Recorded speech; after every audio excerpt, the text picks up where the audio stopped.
Hello again.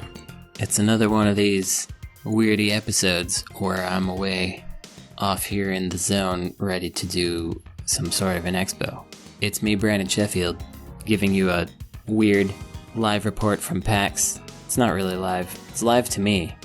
It's not live to you, but I guess everything that I do on this podcast is live to me and not live to you, so I don't know, I can call it whatever I want. Anyway, here I am. PAX starts tomorrow. We got a huge booth. The publisher, Isprid, got a huge booth for Demonschool. I have no idea what that's going to be like. I've never had such a thing. It's 20 feet by 50 feet. A heck load of feet. The printer messed up the banner. They forgot to put Demonschool on it. So we got a 20-foot banner that does not say Demonschool. Maybe that'll get fixed later. We printed out a bunch of little flyers for people to have that'll explain them how to play the video game because we didn't make a tutorial. The game was apparently too hard. Lottie, one of our programmers, gave the game to her wife, who started the game, immediately got all of her characters stunned and they couldn't move, and then she just waited several turns and died. And then she put the controller down and was like, "That was nice." And never wants to play it again. So we're going to hopefully not have too much of that these next 4 days. I got a lot of press appointments. I'm hoping that I'll recognize some of them and I can get some cool quotes. If I don't, we're going to have a boring show. So cross your fingers. In the past, I hope you crossed your fingers several days ago and thought of me without realizing it, so that I would get better footage, coverage, soundage for this show. Well, that's it for me. Bye forever. Okay, hello. It's me, Brandon Sheffield. I'm here with Ian Adams, who works at Wizards of the Coast, and he has a PAX-ish anecdote to relate to you. Here he is now. So, the first year that PAX went for 4 days, the end of the last day, I was hanging out in the Indie Mega booth with a friend of mine who was showing there that year, just talking to him as the show shut down. Shortly after they got the last of the visitors out there and they brought the lights up and started getting people unpacked, a big announcement went out where they were like, "Congratulations, everybody, that's the last day of PAX. The fourth day was a huge success and we expect to do it again next year." And the overwhelming response from the Indie Mega booth was everyone booing because of the nightmare that is working 4 days in a row at PAX when you're an indie. That's very good. Okay, thanks. Bye forever. Well, it's the end of the first day of PAX, and it went pretty well. There were a lot of problems, but they weren't terrible. We were demoing Demonschool over there, of course. A lot of people played it. There was always a line. That was gratifying. Sometimes there wasn't a line, though I was very nervous. But we got Heather from Silent Hill 3 played it. Jill from Valhalla played it. Bridget from Guilty Gear played it.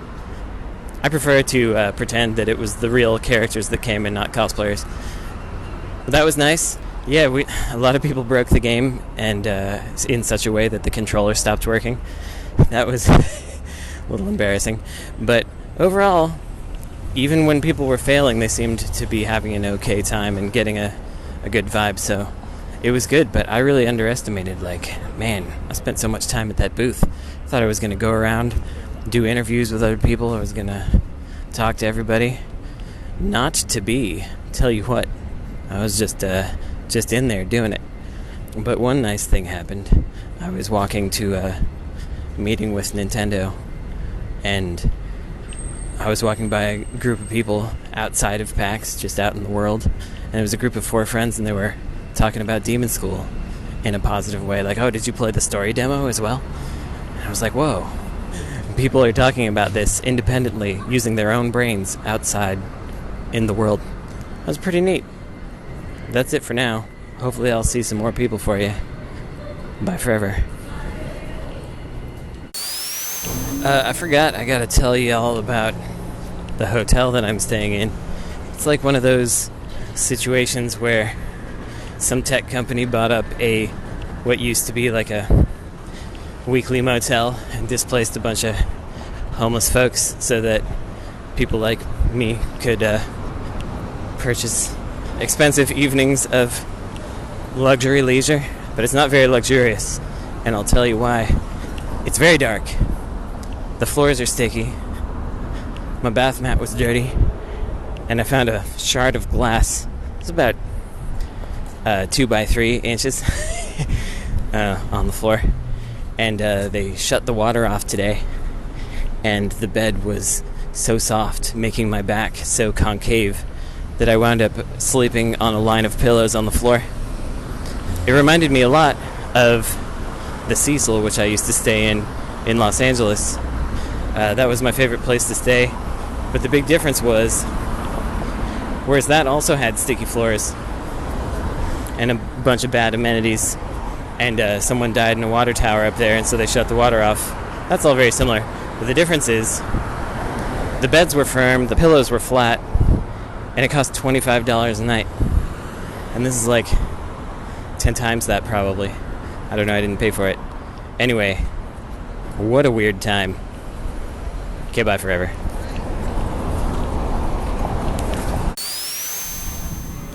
So, I'm here in my hotel, which is directly outside of the Cackle district of Seattle, as you may be able to hear. There's a lot of cackling. And I have to recount to you a story that was told to me by a friend who does not want themselves named, but they were flown over to attend the launch of the much lauded to the insert credit community Driv 3R launch event. Driver 3, Driv 3R. They were brought over from Orange County to England. Newcastle upon Tyne, if I have that correct, is where they were sent off to. Not London. They were off in some weird northerly zone. I think it's northerly. Sorry, Britishes, if I'm wrong. But I believe so. And during the process, they were brought to some sort of a bar, at which point a couple of young ladies come up and hear the American accent of the person sent over from Orange County, and said, "Oh wow, you're American?" And they're like, "Yeah." And they're like, "So like the OC?"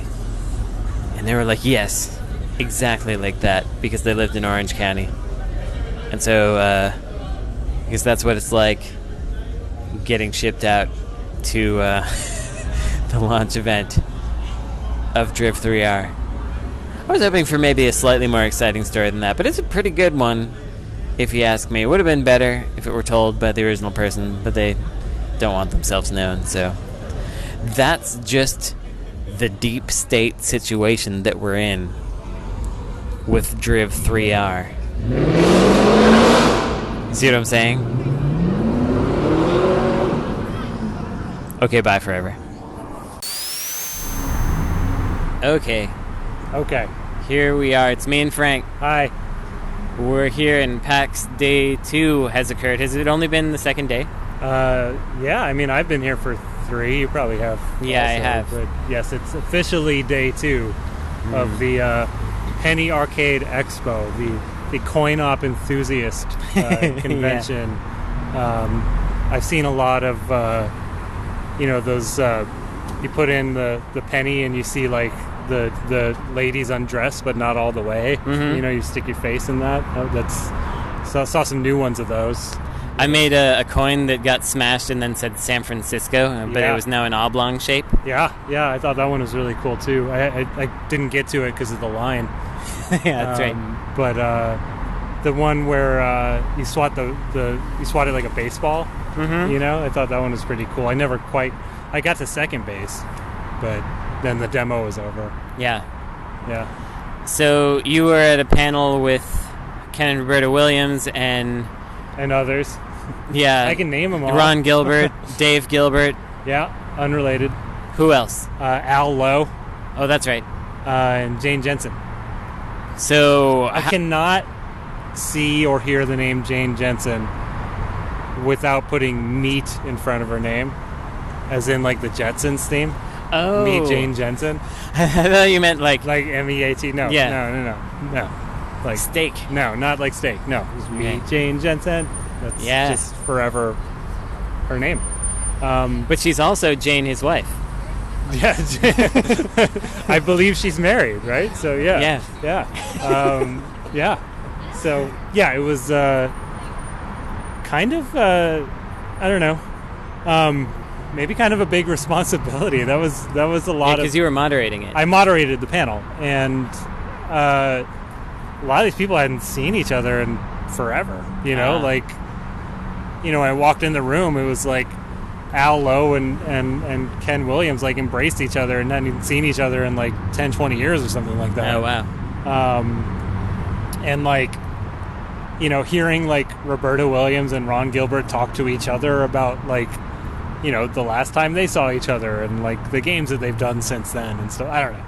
Yeah, I mean, it was a pretty big thing. The room was packed. I don't know how many people watched it streaming, but I was tagged a bunch of times on Twitter. How big was the room?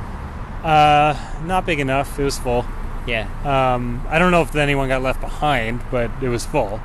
Yeah, it was an hour and a half, which I thought was going to be way too long, but it was the right amount of time with that many panelists. Yeah, so many panelists. Yeah. Well, he wanted to do another one too, and then extend it to 2 hours, and was like, "Please don't. I don't want to ask questions for 2 hours, please." Yeah. But yeah, it was cool. My biggest challenge was that. Well, I think my biggest challenge was including Ken Williams, because everyone else is an adventure game designer. He's Roberta's husband and the business guy from Sierra. Oh, right, yeah. I mean, he was still included, but... So you were like, let's talk about the business of adventure games. Sort of, like, because we kind of had the entire breadth of adventure game history there, it was a very chronological discussion. Mm-hmm. Like, starting with Roberta playing Colossal Cave in the 70s that inspired her to make games. And, kind of going through Sierra's dominance and stuff. So the Ken questions were like, so what was the adventure game market? Was it as big as we tend to think it is? Stuff like that.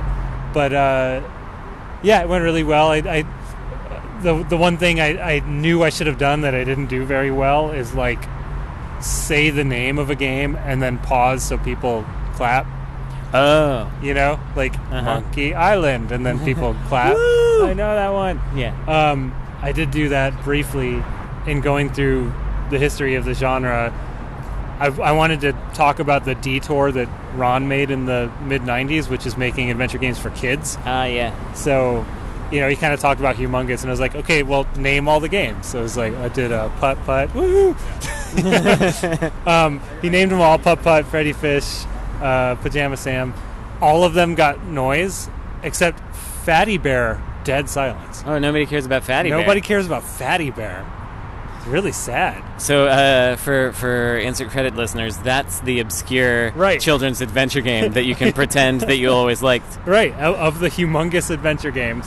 Yeah, Fatty Bear is the official insert credit favorite. Very good. Were there any interesting revelations from it, or was it all basically stuff that you and everyone knew and it was just neat to have them there? I'm trying to remember. I mean, when you're kind of doing the panel, it's kind of like the show. I don't remember anything. Yeah, you wind up zoning out. You're just in it. Yeah, but, and it should be on Twitch, the thing that kind of stuck out in my mind, and I can't give specifics, is just, like, people having played each other's games. I thought was cool. Or, well, I mean, like, what I didn't know Ron's history with the genre, which is that he didn't play them at all. And he, yeah. We are. And that was a security person walking by saying we're part of a secret society and that we have PAX wristbands saying we're vaccinated. She was right. She was right. It's a secret society. Yeah, he was saying that he didn't play adventure games at all. And, like, I was asking him from the perspective of, like, you must have been playing Roberta's games, right? He's like, nope. He was saying that Maniac Mansion started as just kind of character concepts and stuff, but they didn't know what to do with it. And then he was, like, visiting home for the holidays, and his brother or cousin or something was playing King's Quest 3. And he's like, oh, what's this? And then they made Maniac Mansion because of that. Yeah, it's weird. Yeah. I'm glad Dave Gilbert was there, like, Yeah, 'cause slightly. he's the sort of newish guard. Well, the new guard 10, 15 years ago. Right, yeah. He's 16 years he's been just making adventure games. Yeah. So I like that he was there. And what I like about him is that he's been consistently making this style of game longer than anyone else on that panel ever did. Yeah.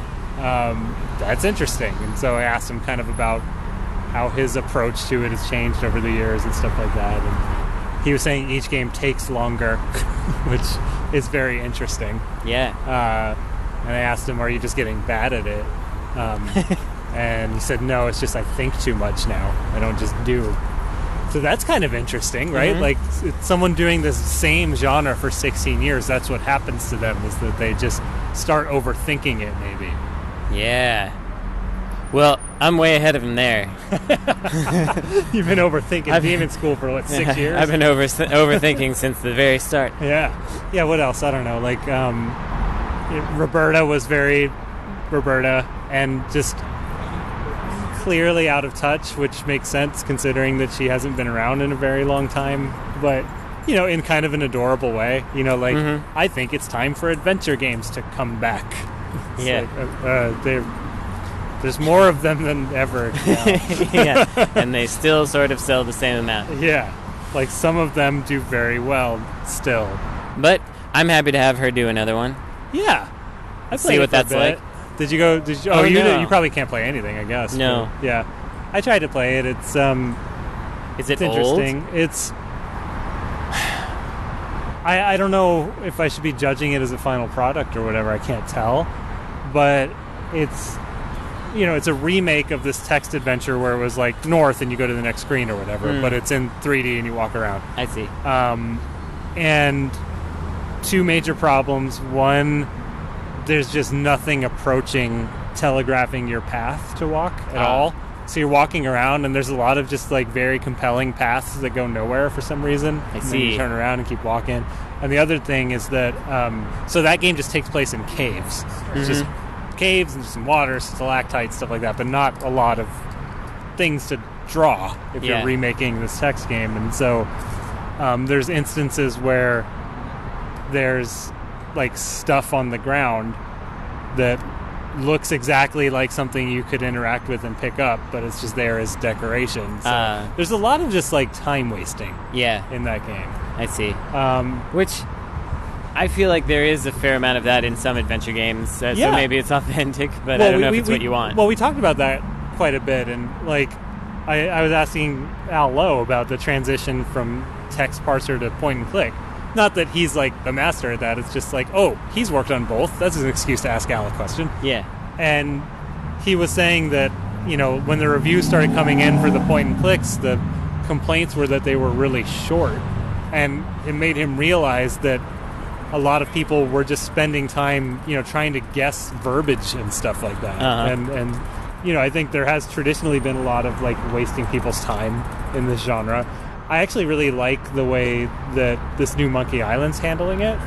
So in the originals, I don't know if you remember, but there's a grid of verbs, and it's like talk to, pick up, Yeah. use, whatever. This one, it's just right or left click, and when you hover over something, it'll be really obvious what a right or left click does. But also it's custom. Let's pause for a second. I thought that fire truck was going to be very loud, but they actually stopped. That was very nice of them. They're stopping right in front of us. That's okay. They're not making sound. Oh, they decided they didn't want to. Okay, they're going. The fire's gone. Okay, let's continue. Yeah, when you hover over objects in this game, there's contextual what right and left click does. So instead of being like talk to Elaine or whatever, it's like left click is talk to. But it's also custom text every time. So it's like I should talk to Elaine, or like, hey, I wonder what's in here. And like, I don't know. I kind of like that design for these games is getting to a point of getting rid of that abstraction of just like instantly going from brain thought to input. I think of other small things like double click to run fast is kind of a newer thing for this kind of game. Yeah. But anyway, not so much of that in Colossal Cave. But I'm really glad it's happening. Yeah. In that it's really weird and interesting. And I hope it does well. I don't know. They have like 30 people working on it, which is kind of crazy. Wow. Yeah. Surprising. Yeah. But good for them. Yeah. How many people are on your game? Are there 30? No, there's 6. Yeah. Well. Yeah. It looks like I lose. How was your day, Ben? Oh, it was all right. We did a lot of press stuff. I was just telling you earlier that I finally truly had the opposite end experience of when I used to be a journalist, and I would go in to a press demo thing, and everyone would be like jaded and burned out, and they couldn't tell the difference between any of us, and everyone was starting to blend together for me. And but I was also having the experience of like someone coming in and asking interesting questions, and I would be like, "Ooh, good, you're here," which is what people used to do for us, Right. In the Gama Sutra and other days. Yeah. I don't know. I had a lot of cosplayers come play the game. I'm going to try to get some more cosplayers to come play it because It's fun photos. Fun photos. I'm really sorry about the pink Hatsune Miku that you lost. Yeah, there was a pink Hatsune Miku that was waiting in line, but they waited too long and left. There was also a Detective Pikachu that had like a very mid-level effort costume that I really liked. It was just like a Sherlock Holmes coat and Pikachu ears, which I thought was really excellent. But they also left the line because it was too long. We made a demo that is too long, and so people play it for too long, and they just leave the line. God darn. But yeah, it was pretty good, pretty regular. Hopefully we'll have more exciting stories tomorrow. Frank will be gone. You're going home. Yeah, tomorrow night. Well, I guess that's it for us for now. Yeah. Well, I had a question about your long demo. Are you going to be able to shorten it for TGS? Oh, for TGS, maybe. I'll think about it. Okay. We could just show the shorter part of the demo. We have a 2-part demo. Got it. But I think the shorter part is the less strong one. It certainly teaches you to play less. I think for TGS we're just going to localize it and see what happens. And also we're across from the merch booths at TGS, so I don't even know if anyone's going to come by. Okay. Like there's no games around us at all. Okay. So maybe we'll just be sitting there by ourselves. Having a good old time. And it won't even matter. But we'll have another show about that in the future. Okay, anyway. Well, what else? Kind of smells like dog poop around here. It does. It'd be worth pointing that out. There's a specific smell to like old dog poop that's just been left out. Yeah, that's happening. Reminds me of my grandma's house. Oh. They didn't really clean up the dog's poop so well. Oh, dang. It got kind of white, you know? Oh, the fire truck Fire is truck's back. back. He's back. Okay. Well, I'll stop trying to elongate this for no reason. Okay. And let you go then. Okay, well, we'll go away. And, we're going to probably have some more things to tell you about later. I don't know. Okay. All right. Insert credit out. Bye forever. Well, I'm back in the hotel.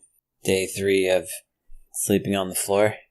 I guess 3 nights to go. I'm really looking forward to it.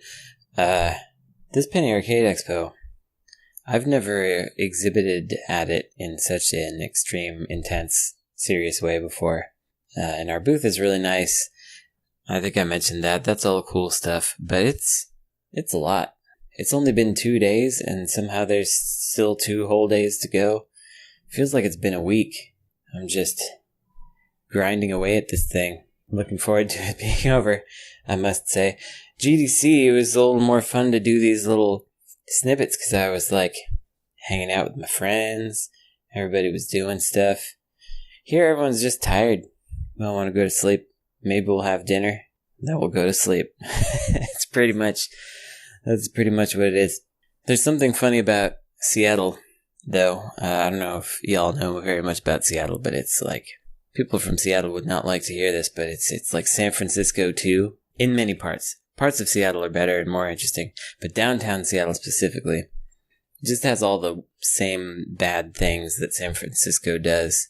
It's got the tech bros, it's got the really unfortunate unhoused population situation, it's got all that kind of stuff, it's got the disparity, it's got all the shuttered businesses, and yet the rent is incredibly high.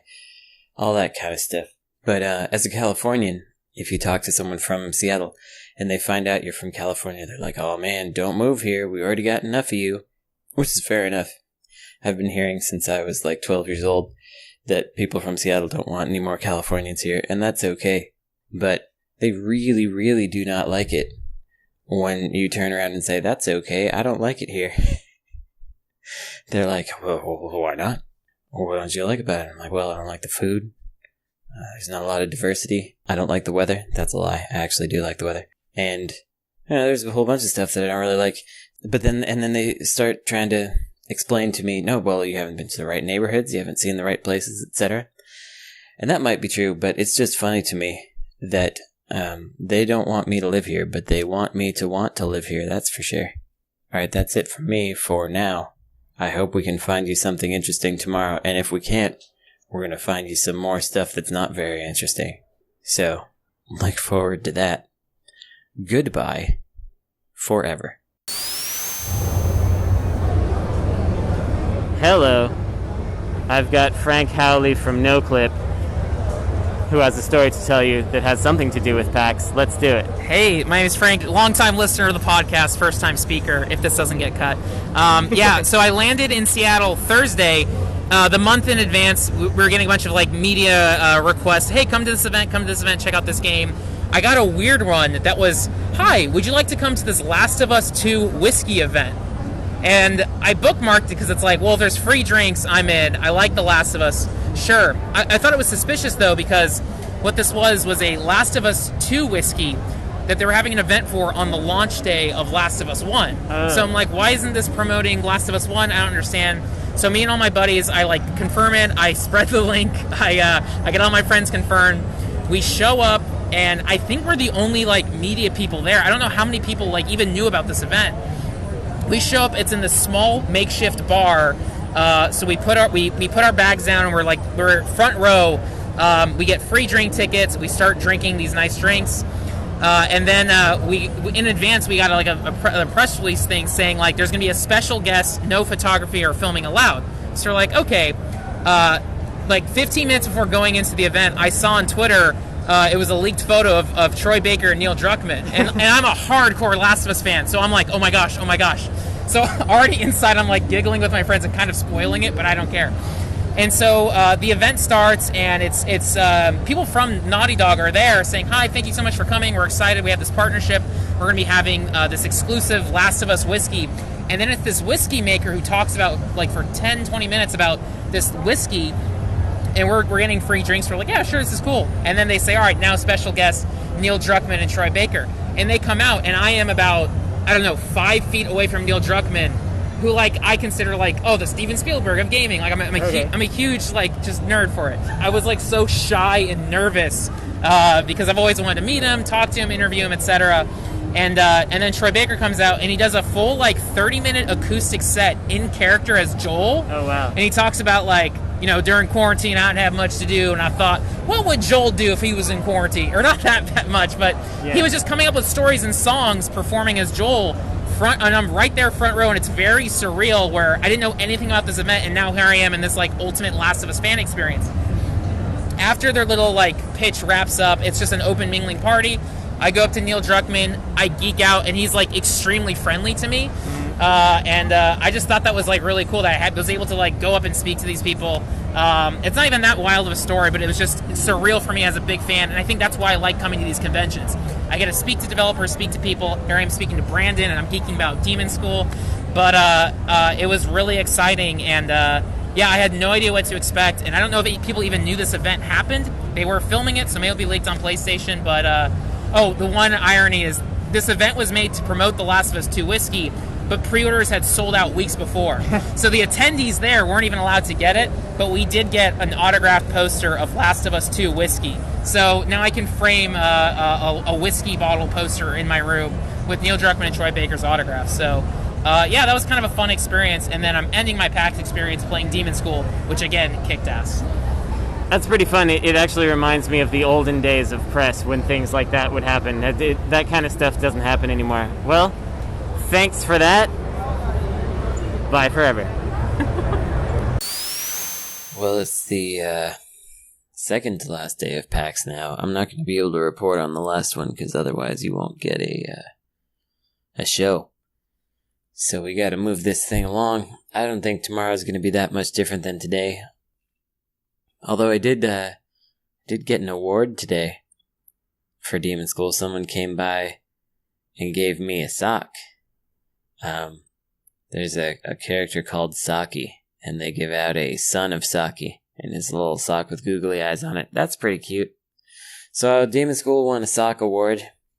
That's probably the most prestigious award it's going to get, so I will take it.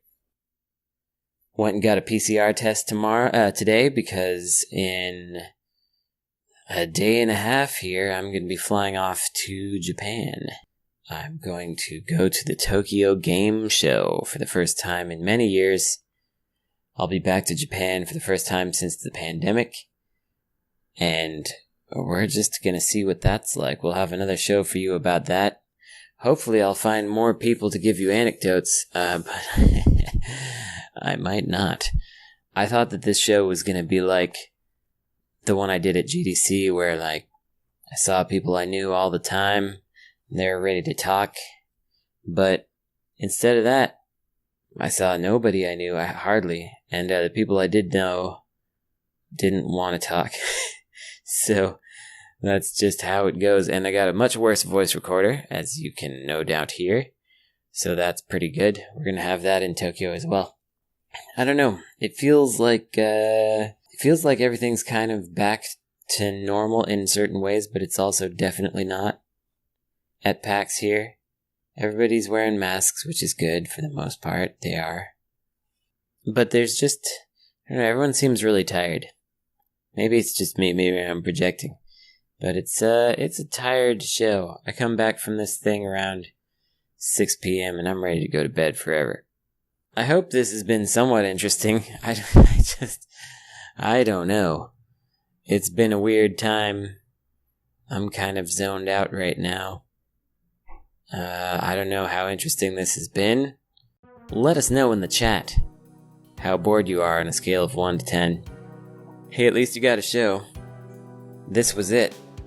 Tomorrow I'm going to go back to PAX. I'm going to do like a couple meetings.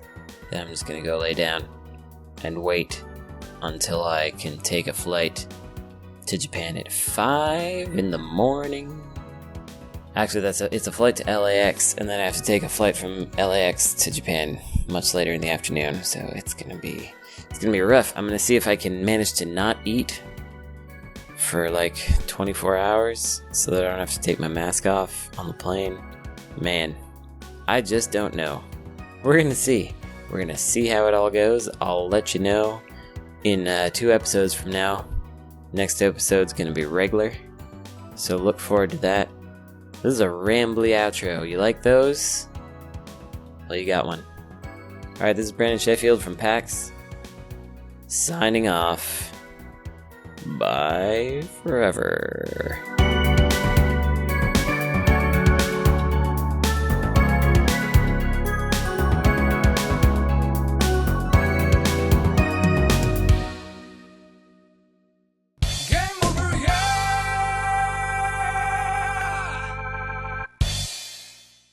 Insert Credit Show is a production of Insert Credit, with Brandon Sheffield, Ian Adams, Frank Cifaldi, and Frank Howley appearing in this episode.